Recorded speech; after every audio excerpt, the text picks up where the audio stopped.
Hey everyone, I'm Muskies, and today I want to talk about what I think of Dragon Age Origins so far, and whether I would recommend the game or not to other people. I have now spent more than 40 hours playing the game, and I feel like I have seen more than enough to make up my mind, and hopefully I can share some valuable information to the people wondering if they should still buy this game today, many years after release. In this video, I'll do my best to avoid spoilers, but it's worth mentioning that there will be some gameplay coming from early in the game that will be shown. Nothing meaningful at all, but still, probably better to mention it. Alright, let's get going, and I'm immediately going to tackle a pretty annoying thing about the game and something that makes recommending it very difficult. It runs really poorly on modern PCs. There are a bunch of helpful people who have made mods and guides on how to get the game to run smoothly, but it's definitely something worth keeping in mind. My personal experience with this has been fine, I want to say, especially since I did nothing to my game, no mods or anything. When I started, I cranked the graphics all the way up, of course, and somehow that was a recipe for disaster. When I ran into issues, what did the trick for me was reducing the graphics quality. Since then, I'm still crashing every few hours, but it's been manageable. When I crash, I just need to load the last save and I'm good to go. I would recommend saving often, and if you encounter a game-breaking bug, just know that it's probably something that can be fixed with mods or other tweaks. Frankly, this is disappointing and almost unacceptable. With the renewed interest in the franchise as a result of the upcoming release of Dragon Age the Veilguard, you would think that they would work on an update to fix the issues, but hey, there's always hope and it might happen. We'll see. Let's stay in the negative category and talk about some of the things that I was underwhelmed by in the game. Combat, while good in many other aspects, can get quite repetitive. There's a certain structure to the areas of the game and many quests that is repeated very often, and while the story of each location was enough to keep me entertained, I will say that I wish there was a bit more variety from the design of the encounters and also the abilities of the enemies.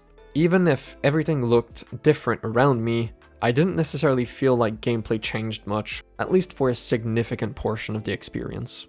There are certain things that are there, like traps to make sure that you need to utilize your brain, but at times it simply fails to impress with its limited variety. If I'm being honest, almost every single time that I was starting to get bored in the game, it was due to the gameplay being repetitive. I think it unfortunately hurts other things as well, such as exploration, because well, you pretty much know what to expect from a gameplay perspective, and that's really my biggest and almost only complaint with the game. But yeah, now it's time to talk about the good stuff, so let's get into it. The main quests are absolutely fantastic in my opinion, and they are sure to keep you hooked for the duration of your playthrough. They all shine with creativity and intrigue, with the interesting locations and deep lore, but especially with the complex characters and difficult moral choices to make. This is truly one of the areas where this game shines. Each location that you visit will remain in your memory for a long time because of the impactful characters and the decisions that you made. Were they right or wrong? What would have happened if you did something else? Well, I guess I'll need a second playthrough of the game to figure that out. Dragon Age Origins mostly puts you in control of a party of 4 characters, and while you control all the characters in combat, outside of combat there are many things that they do on their own. For example, agreeing or disagreeing with your big decisions.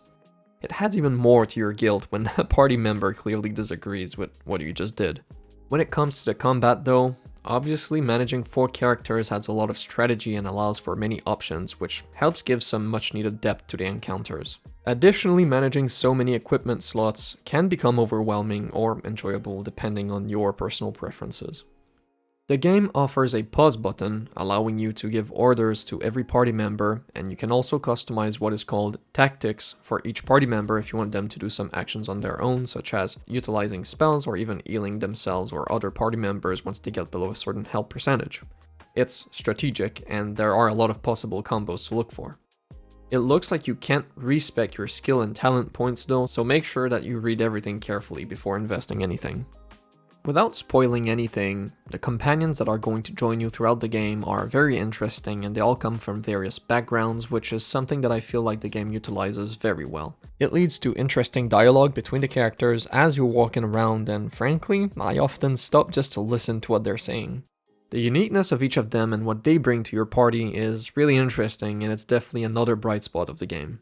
Overall, the dialogue is exactly how I love it in games, and I'm not talking only about the companions, I'm talking about the whole package here, and it has a rather serious tone, but there's a lot of humor as well, especially in your own party, but it doesn't seem forced, or unrealistic. Some characters are definitely a bit extreme with it, but it makes sense and it adds even more to their strong personalities. I'd say if you like a game with great writing, this is definitely for you. In that regard, it is absolutely one of the best games that I have ever played for sure.